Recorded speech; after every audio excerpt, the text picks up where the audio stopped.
fazer parte, né, ainda que minimamente, num projeto tão bonito e tão interessante, né, para poder falar dessa ferramenta tão universal, né, que é o lápis.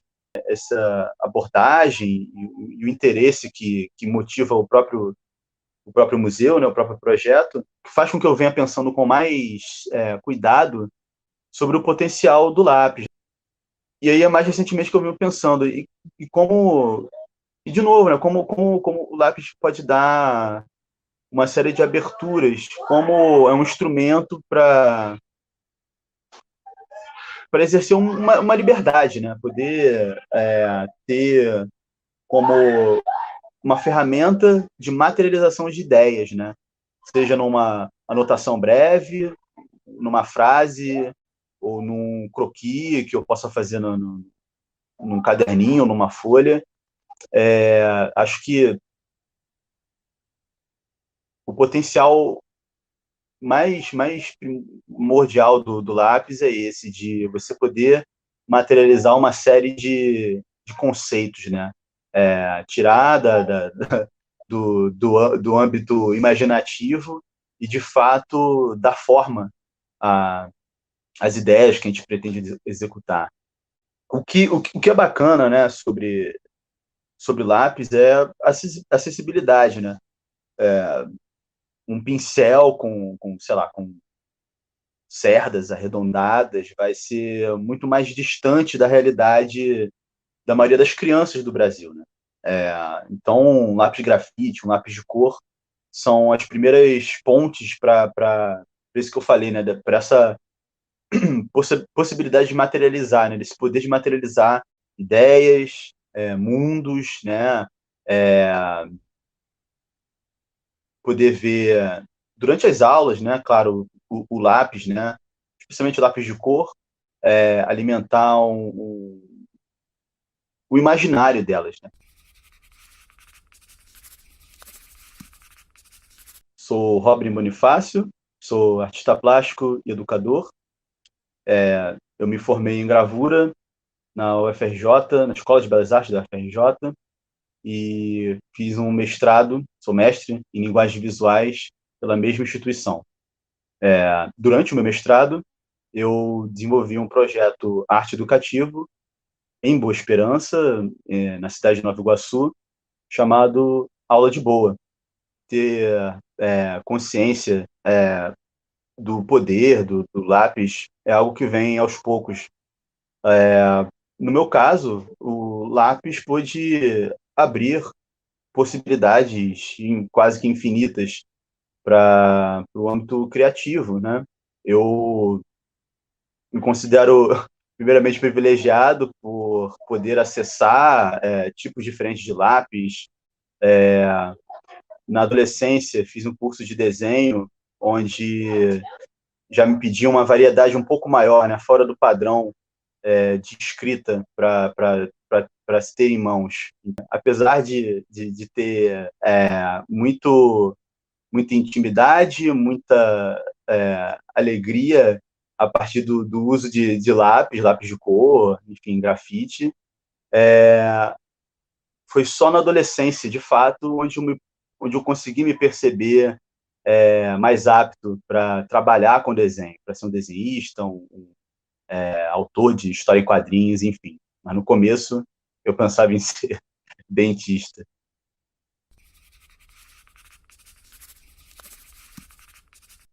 Então, apesar da admiração pela profissão de dentista, eu nunca deixei de desenhar, né?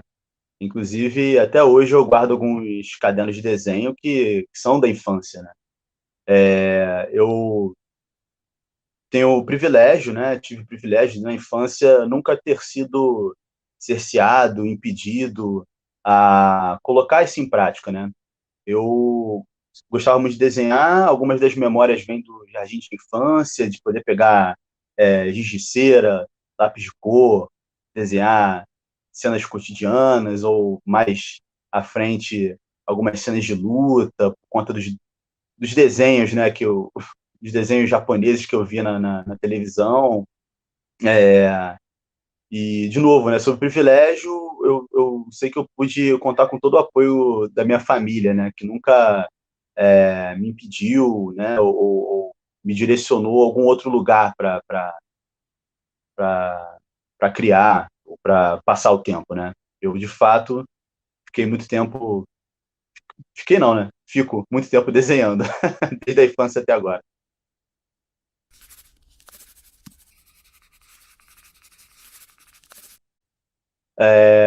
As memórias mais antigas, né, em relação ao lápis, vem, vem com mais força de memórias do ambiente escolar, né. Curioso isso, né. Claro que eu tenho algumas lembranças de estar desenhando em casa, mas a que vem com mais força, acho que muito por conta da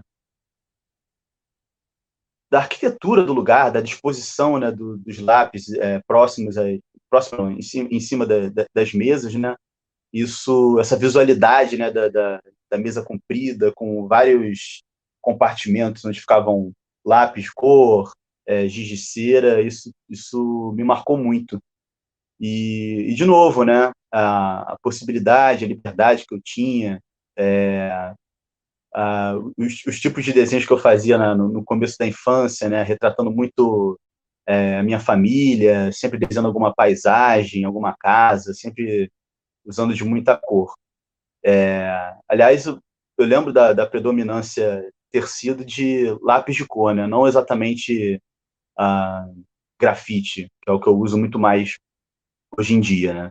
A predominância de cor sempre foi maior nos anos iniciais de contato com lápis.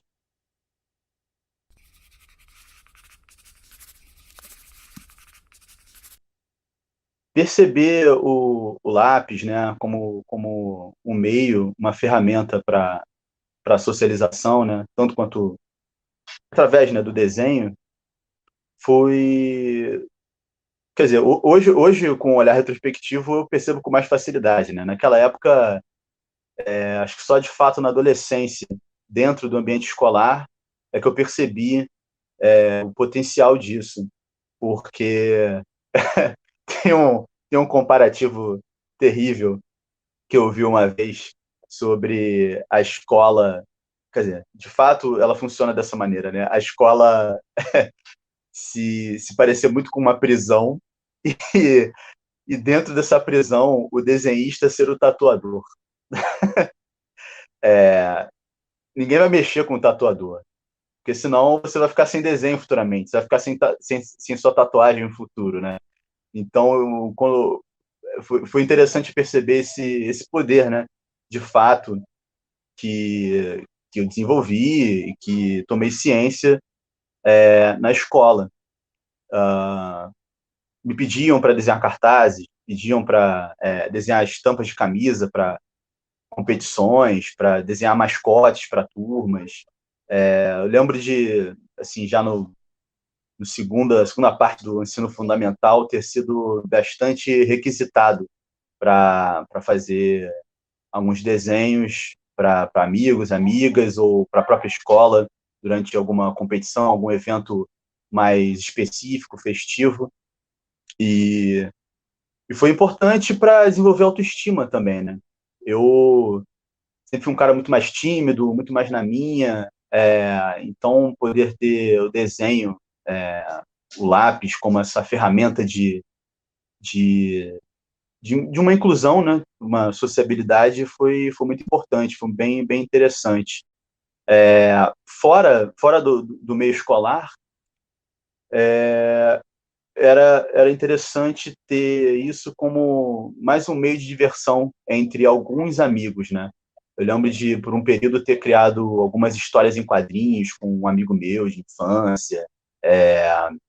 Então, o lápis me deu esse potencial criativo a ser compartilhado também, né? Poder criar junto, desenhando, ou coisa não, mais raramente escrevendo, mas foi, acho que, importante destacar que funcionou como uma ferramenta de desenvolvimento de autoestima também, através dessa sociabilidade.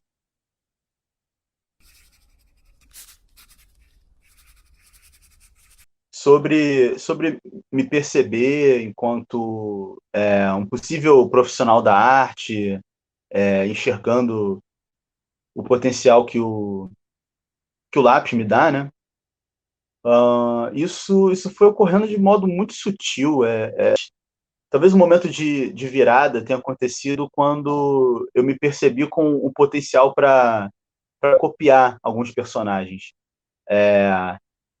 Muito comum, né, enquanto criança, pegar o lápis para colocar a folha de desenho por cima de algum desenho já pronto, que a gente queira copiar, e passar, né? Passar por cima, fazer esse decalque. Quando eu percebi que poderia ir além disso, copiando de olho, eu vi, caraca, nossa, que bacana, né? Eu pude concentrar o traço num gesto bem cuidadoso, traçando lápis, na ocasião, trabalhando tanto com grafite quanto lápis de cor, eu vi que poderia levar desenho um pouco mais a sério, né? Daí eu comecei a separar não só os lápis de cor com mais cuidado, mas alguns lápis de grafite também. Apesar de, né, durante a infância, não ter praticamente não ter ciência, né, das variações de gradação dos grafites, eu passei a tratar com um pouco mais de cuidado, né? Depois desse momento em que eu me percebi copiando um personagem,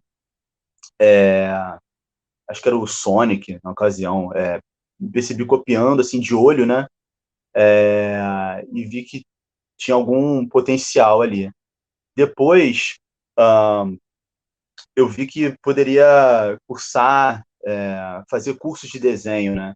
Então, entrei num curso de história em quadrinhos. Não, na verdade, antes entrei num curso de desenho no sentido mais amplo, né? Para aprender alguns conceitos, algumas teorias sobre desenho. E já no começo da adolescência, entrei num curso de história em quadrinhos. E aí, claro, né? Conforme eu ia avançando nessas etapas, os tipos de materiais iam variando, né? Aí já estava sabendo quais eram as diferenças de um lápis 6B, né, muito mais escuro, para um lápis HB, que é um lápis mais duro, mais voltado para um croquis, um traçado mais provisório, né?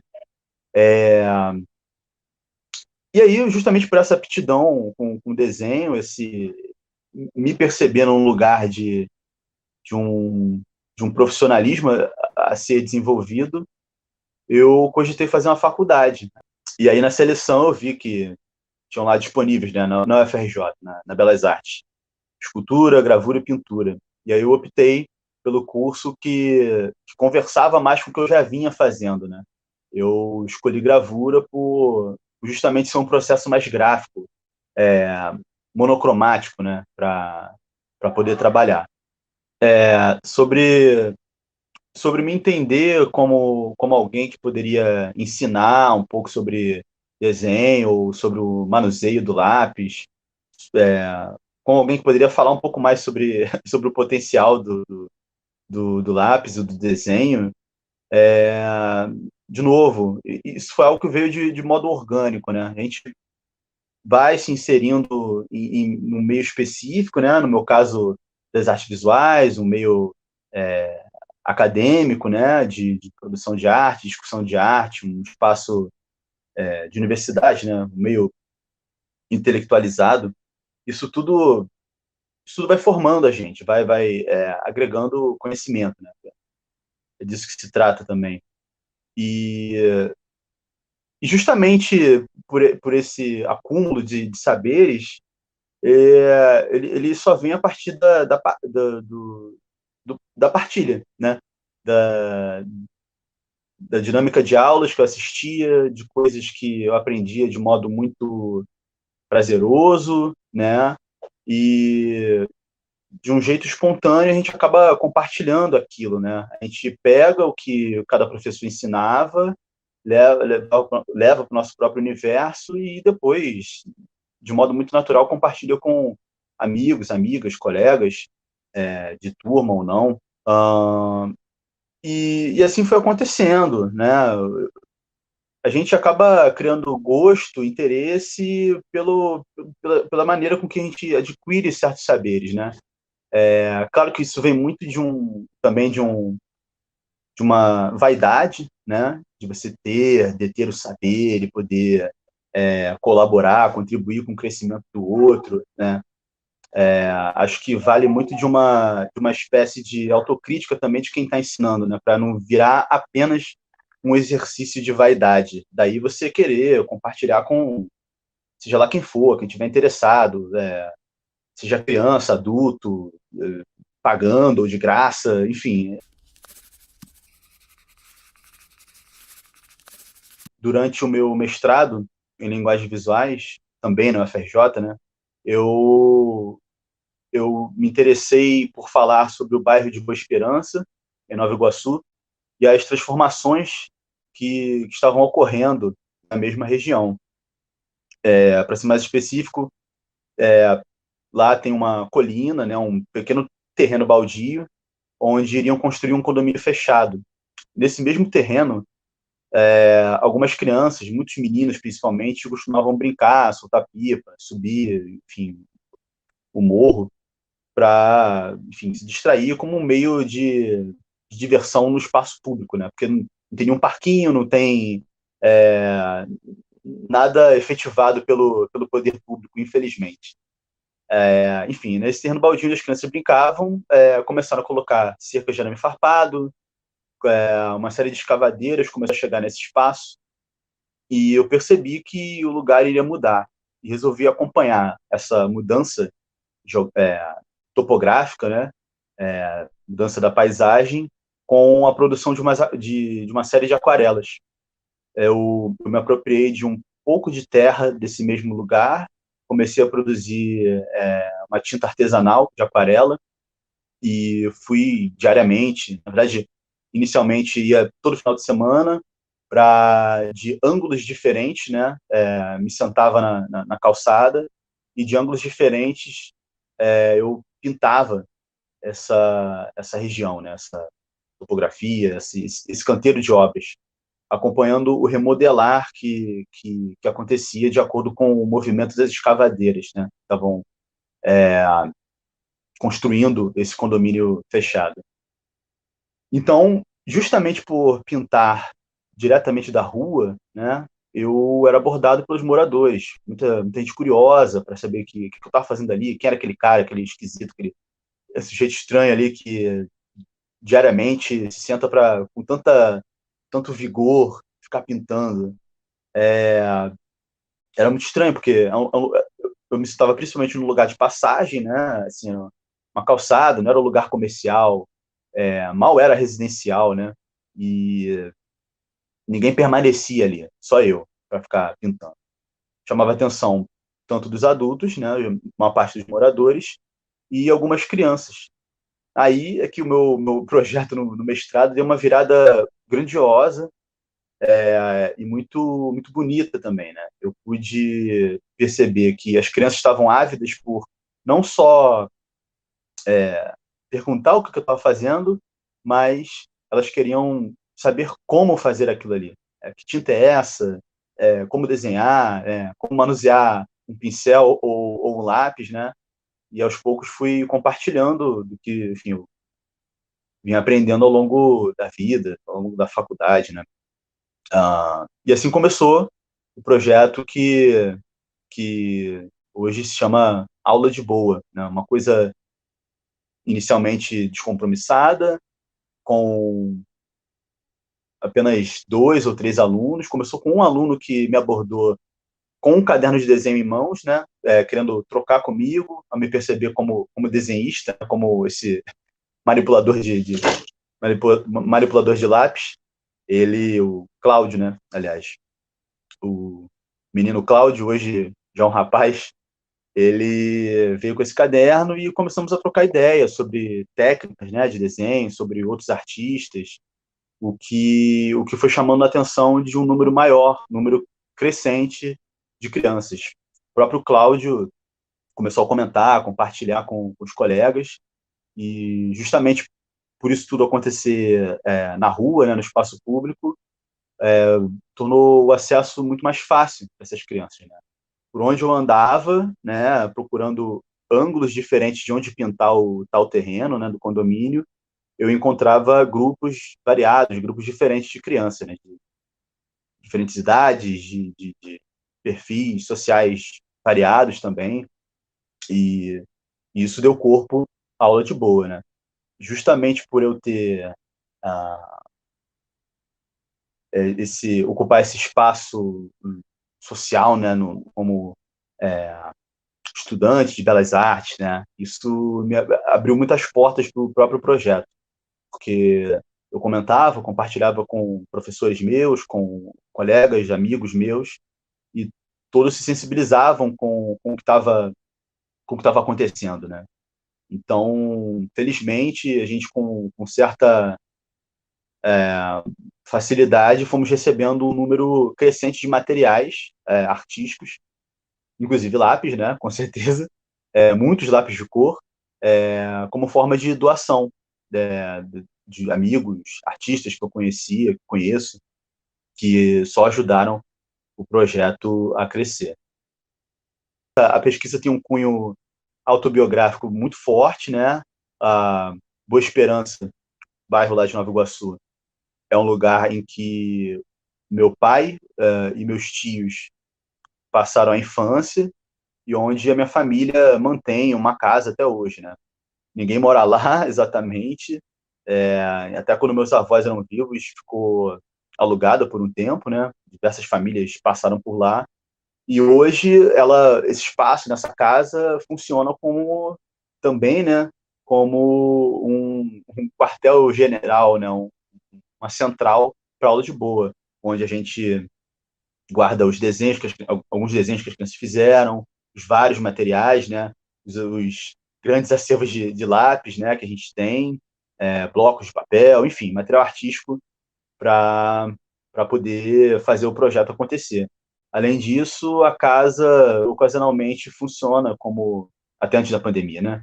Funcionava como lugar para as aulas também. A maioria delas ocorrendo nas ruas, mas a casa também serviu como um espaço educativo, um espaço de conto, espaço de brincadeiras, espaço festivo.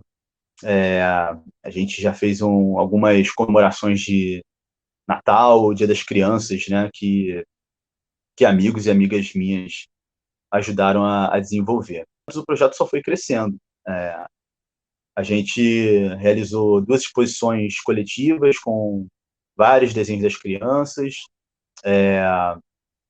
arrecadamos mais materiais de desenho.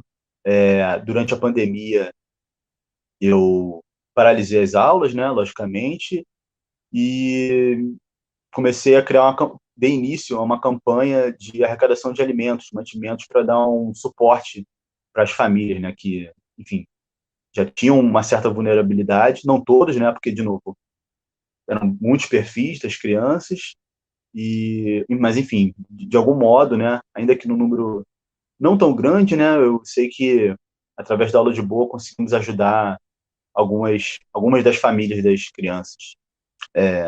E aí, claro, né, infelizmente, na realidade social que a gente vive, as crianças que chegavam com lápis em mãos eram crianças ditas do asfalto, né? Crianças brancas, né? Ainda que o bairro seja pobre, né? É, para qualquer lado, para qualquer lado que a gente olhe na nossa cidade, a gente vê muitos Brasis, né? A gente vê enfim, o país da desigualdade, né? A gente vê muita disparidade entre famílias, né, que moram, sei lá, só a poucos quilômetros de distância umas das outras. Isso se refletia nas aulas também. Eu tenho aqui, né, separados, sei lá, um tom Isoldora aqui, um 8B, sei lá se dá para enxergar, enfim, vários lápis, né, mas todos os grafites aqui, os que estão mais próximos, alguns cotoquinhos,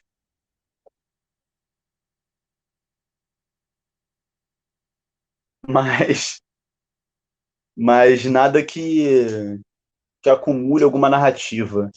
O que eu posso de memória, né? Extrair disso, de algo um pouco mais semelhante, tá no projeto que eu fiz, né? Um projeto mais individual, né?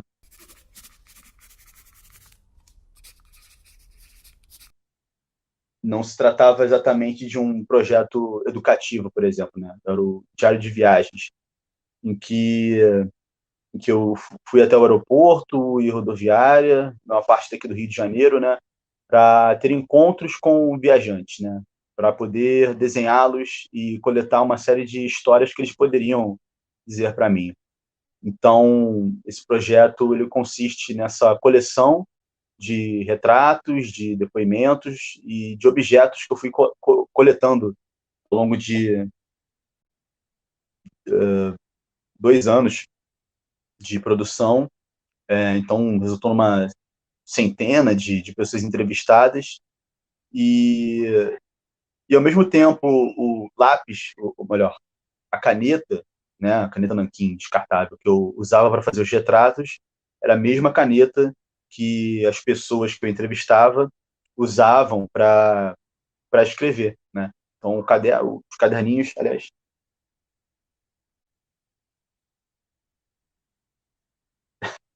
tem um deles aqui,